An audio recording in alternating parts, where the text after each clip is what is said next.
Faz tempo que isso não acontece. Mas eu tô com vontade de chorar só de imaginar o que eu vou falar com você hoje. O tema do vídeo de hoje é as vidas que tocamos. E falar sobre isso, hoje, especialmente, fala bem alto aqui pra mim.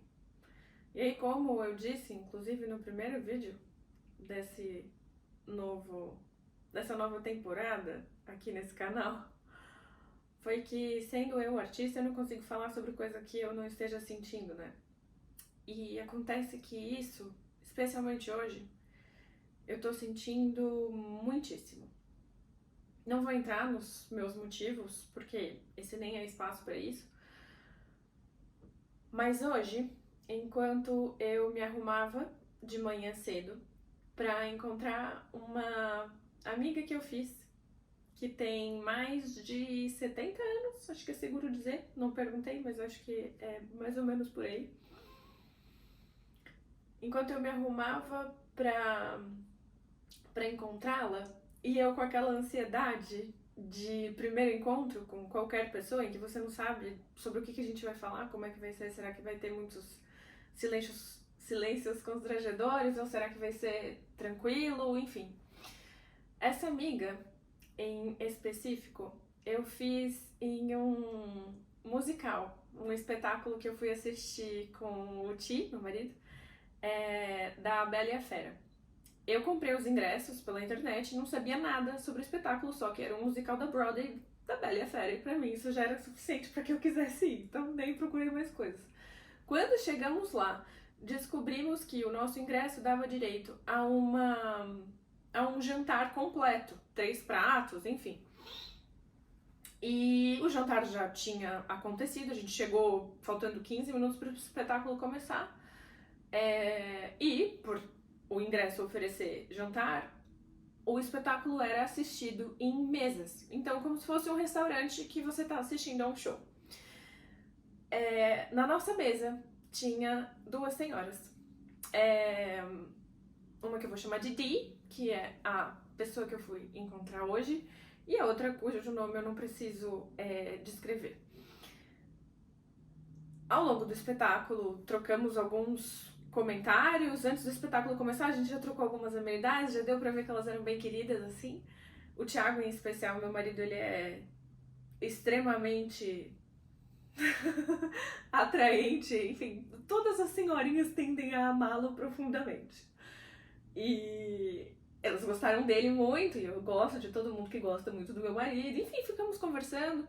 O espetáculo começou, trocamos alguns comentários durante o intervalo, que geralmente acontece nesse tipo de espetáculo. Conversamos também um pouco. E ao final ficamos conversando bastante. Eu tento ser, especialmente aqui, agora, bom, talvez você não saiba, mas eu não moro no Brasil. Eu moro nos Estados Unidos. E nos mudamos pra cá tem 1 ano e meio.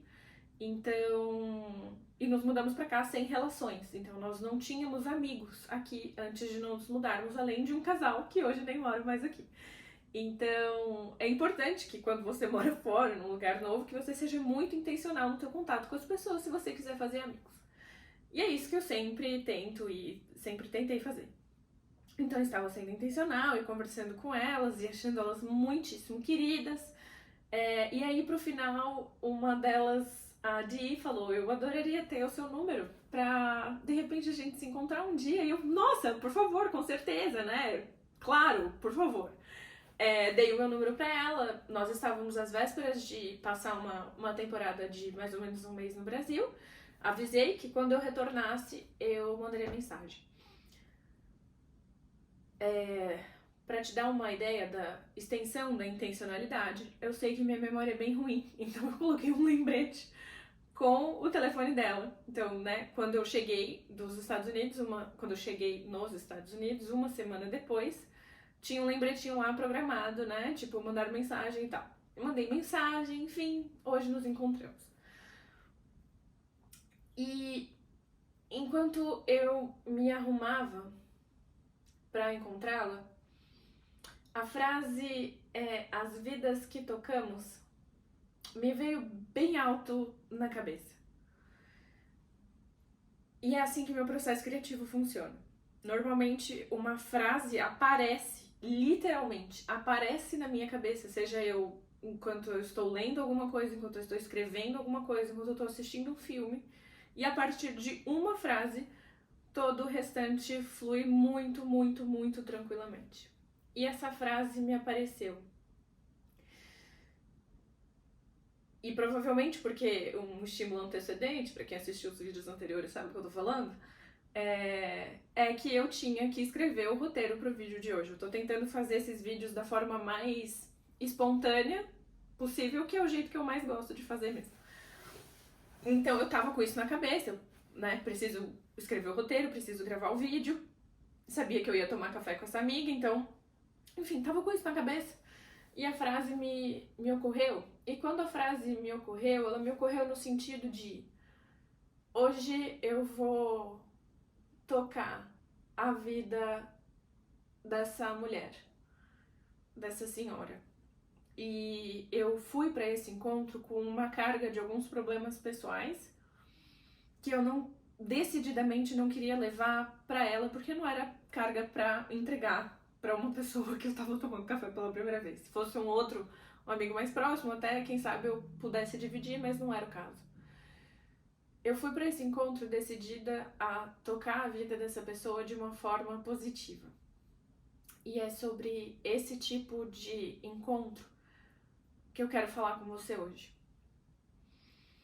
Eu, nos últimos dias, fiquei pensando um pouco sobre o impacto que eu posso ter na vida das pessoas, especialmente depois do feedback da Rosa.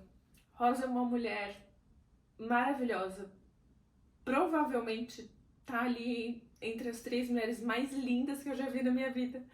E eu a acho linda desde que eu era criança, sempre achei ela maravilhosa. Ela só fica mais maravilhosa com os anos. Então, se você está vendo isso, Rosa, por favor, compartilhe os segredos. Espero que eles não sejam apenas genética. Rosa me mandou, de forma muito gentil, porque eu pedi pra ela, um feedback muito, muito atencioso dos insights que ela teve assistindo os 2 primeiros vídeos, que eram os que eu tinha disponibilizado até então. E ela me compartilhou boa parte, acredito, de tudo aquilo que ela pensou em relação àquilo que eu falei. E eu me emocionei de verdade ouvindo ela, e me emociono agora, meu coraçãozinho tá acelerado, porque foi a primeira vez que de forma muito completa, de forma muito minuciosa, assim, eu tive acesso aos efeitos que o meu trabalho tem através desses vídeos na cabecinha e na vida de uma pessoa. Porque até então eu tinha recebido alguns elogios, tinha recebido alguns agradecimentos, até presentes, abraços, enfim, e tudo isso sempre recebi de muito bom coração e com muita alegria. Mas até então eu não tinha ideia do ponto que as coisas podiam chegar, sabe? Mesmo que eu mesma acompanhe algumas pessoas e por acompanhar essas pessoas eu reflita em muitas coisas e mude várias perspectivas, eu, honestamente mesmo, eu nunca tinha me colocado como uma pessoa que pudesse ter um impacto grande na vida de uma pessoa. E aí ela ia me descrevendo os insights que ela tinha, né, que ela tinha tido através dos vídeos, e eu ia pensando, meu pai, Rosa pensou isso, meu pai, isso chegou na Rosa dessa forma, meu pai, sabe? E foram uns 10 minutos de áudio, e a cada minuto eu ficava, nossa, eu não acredito que eu tive esse impacto na vida de uma pessoa, eu não acredito que eu tive esse impacto na vida de uma pessoa. E isso me tocou profundamente, sabe? Foi como se fosse um incentivo pra eu continuar.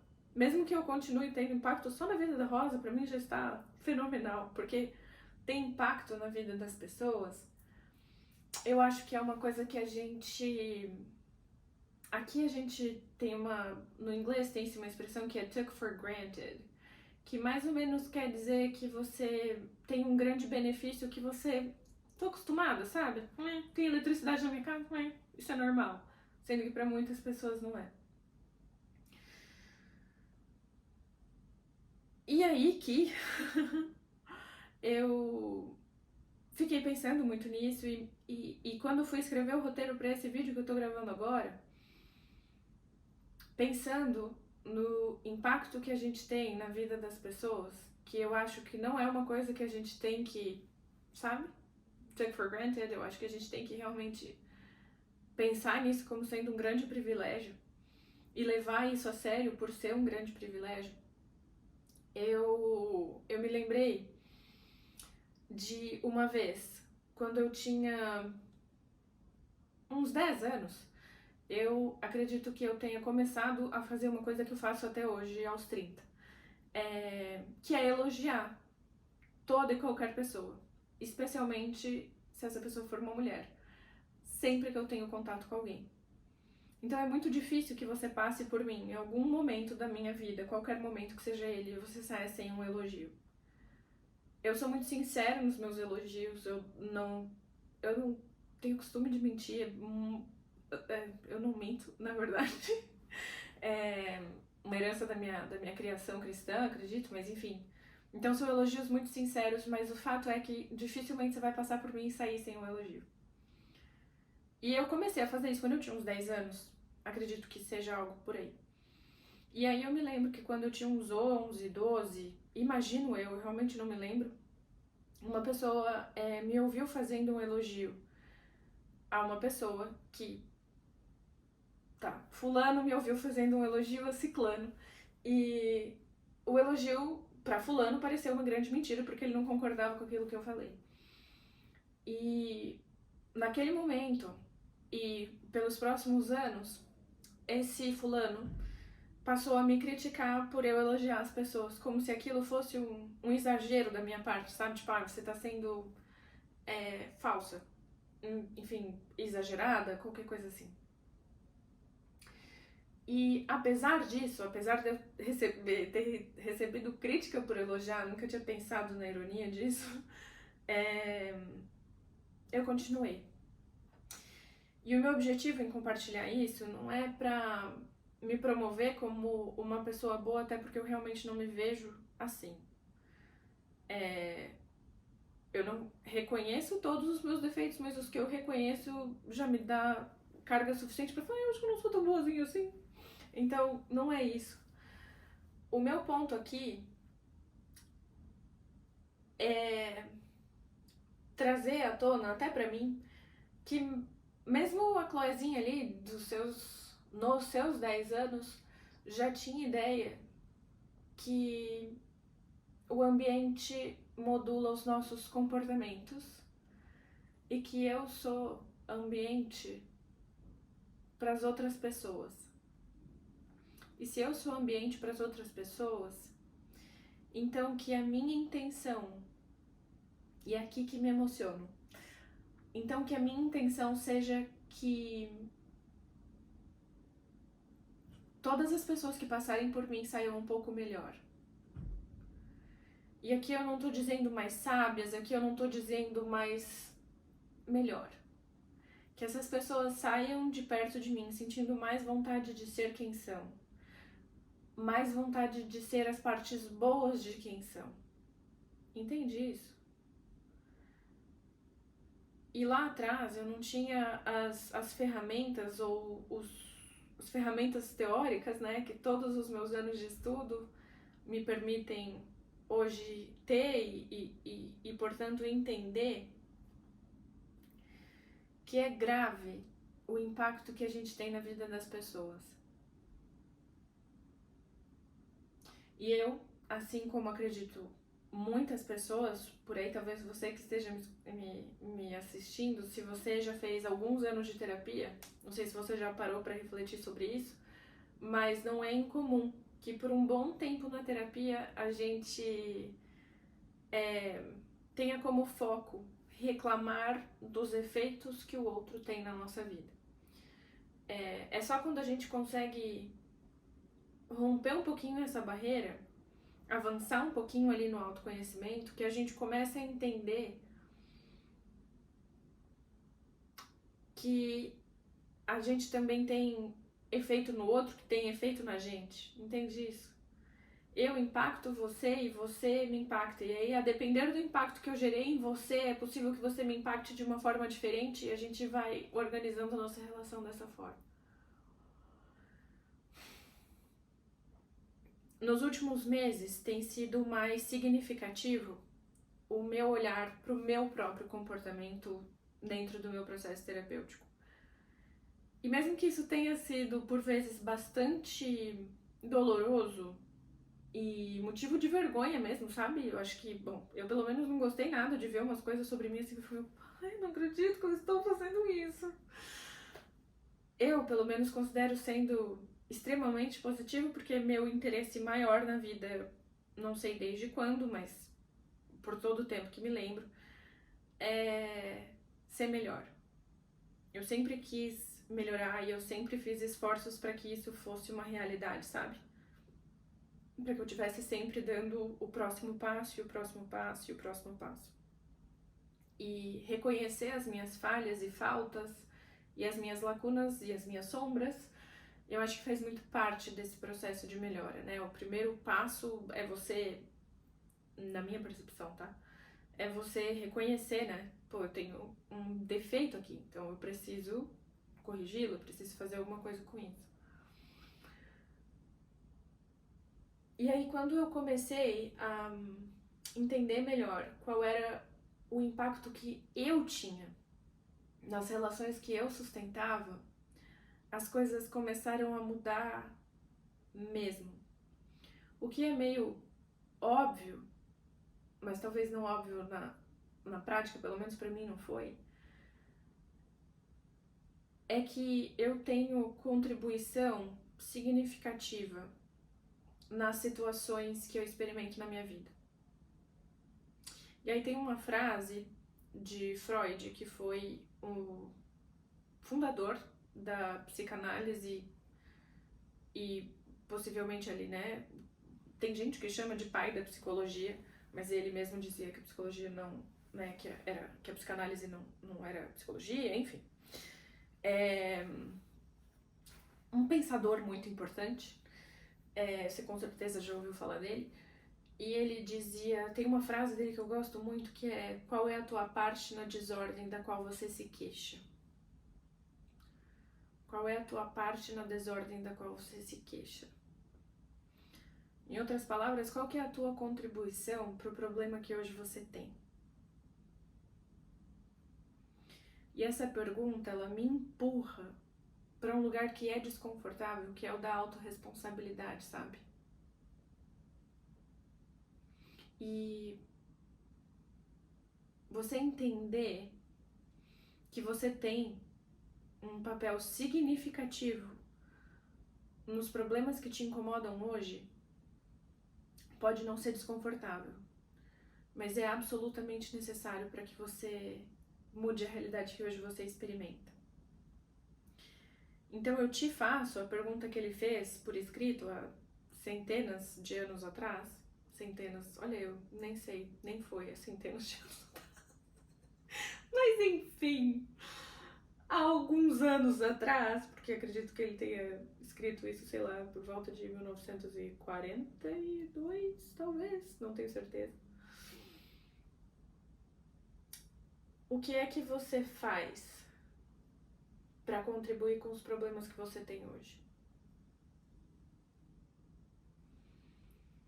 Eu falei sobre o impacto, né, que as pessoas têm na nossa vida. Eu falei sobre a importância da gente prestar atenção nas mesas em que a gente se senta, as pessoas de quem a gente se cerca, o conteúdo que a gente consome nas redes sociais, as notícias que a gente assiste, e tudo isso é muito importante. Mas também é importante que a gente tenha em mente que nós somos ambiente para as outras pessoas. E aí eu te pergunto, ou eu te convido a pensar em você. Em você que tá do outro lado das suas relações. Em você que tá do seu lado nas relações. As vidas que você toca todos os dias, que efeito você tem? que impacto você gera?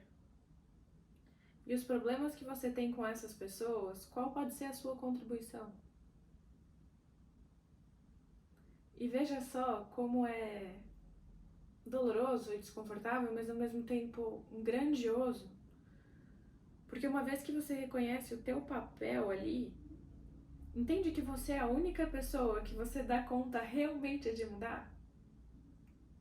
Porque o teu filho você pode reclamar o quanto você quiser. Chances bem grandes da tua mudança de postura organizar muito mais uma mudança na postura dele do que qualquer outra coisa. Então, se você reclama para os outros ou para ele que ele não arruma a cama, que ele não ajuda com os afazeres de casa, qual é a tua parte na desordem da qual você se queixa? Quem é você nessa relação? O que você pode estar fazendo como ambiente para sustentar esse comportamento de não ajudar nas coisas de casa que você não gosta? Se o teu marido tem te tratado de forma que você não gosta, ou se você gostaria que ele te tratasse de outra forma, qual é a tua parte nisso? E se você parar de aceitar? E se você colocar limites? E se você passar a se cuidar? Se você sente que você não está sendo amada como você gostaria? E se você começasse a se amar? Começasse a cuidar de você, a se colocar como uma prioridade na tua vida? Colocar a tua saúde em primeiro lugar. Então fazer um exercício físico e fazer o check-up anual. Gente, eu me choco toda vez, não sei como, mas porque eu já ouvi isso várias vezes, talvez seja a ingenuidade da minha parte, mas me deixa impressionada como que as pessoas não fazem check-up todos os anos. Eu comecei a fazer os meus com 25. Tudo bem que eu tenho, né, meus avós têm problemas cardiovasculares, diabetes, então eu tenho muito histórico na família que realmente me empurra para a necessidade de fazer acompanhamento médico. Mas assim, por que você não faria? Por que você não iria no postinho? Por que você não pediria pro teu médico do convênio solicitar pelo menos o básico ali dos exames de sangue? Fazer teus ultrassons, ver se tá tudo certinho. Fazer uma caminhada. Fazer uma atividade física, não necessariamente um exercício físico. Se movimentar, mesmo que seja limpando a casa todo dia. Se você reclama que as pessoas não te amam como você gostaria, talvez a mudança tenha que começar com você. Se você reclama que você tem um filho que não tem iniciativa, um marido que não tem iniciativa, seja para trabalho, seja para ganhar dinheiro, seja para ajudar em casa, será que você não está tendo iniciativas demais dentro dessa relação? E aí sufocando as outras possibilidades, ou as possibilidades do outro de agir? Qual é a tua parte nos problemas que te incomodam? As vidas que você toca, que impacto você tem? E isso, eu acho que a gente pode, talvez deve, levar isso até para o nosso trabalho mesmo, sabe? Os clientes que você atende, como que você atende? Você entrega o teu melhor? Nas respostas que você dá no WhatsApp, se você é assistente virtual, como é que você responde essas pessoas? Se você trabalha com redes sociais, como é que você responde essas pessoas? Se você trabalha no comércio, como é que você responde essas pessoas? Você dá bom dia? Oi, fulano, bom dia. Como é que você tá? Você olha nos olhos? Você ouve? Você elogia? Como é que você toca a vida das pessoas que passam pela tua vida? E talvez você já tenha uma resposta e uma clareza em relação a isso, talvez essas perguntas precisem ficar te incomodando até que você encontre uma resposta para elas. Mas de qualquer forma, ou em todo caso, eu espero que essas perguntas fiquem com você. Que elas fiquem tatuadas no teu peito e que sempre, ou na maior frequência possível, que você se vir diante de um problema ou de uma situação desconfortável, que você procure entender o que você pode fazer para alterar essa situação? Porque da mesma forma que as vidas das outras pessoas tocam a sua e os comportamentos delas organizam o seu, você também organiza o delas. Espero ter feito sentido, eu espero ter te ajudado e até o próximo vídeo.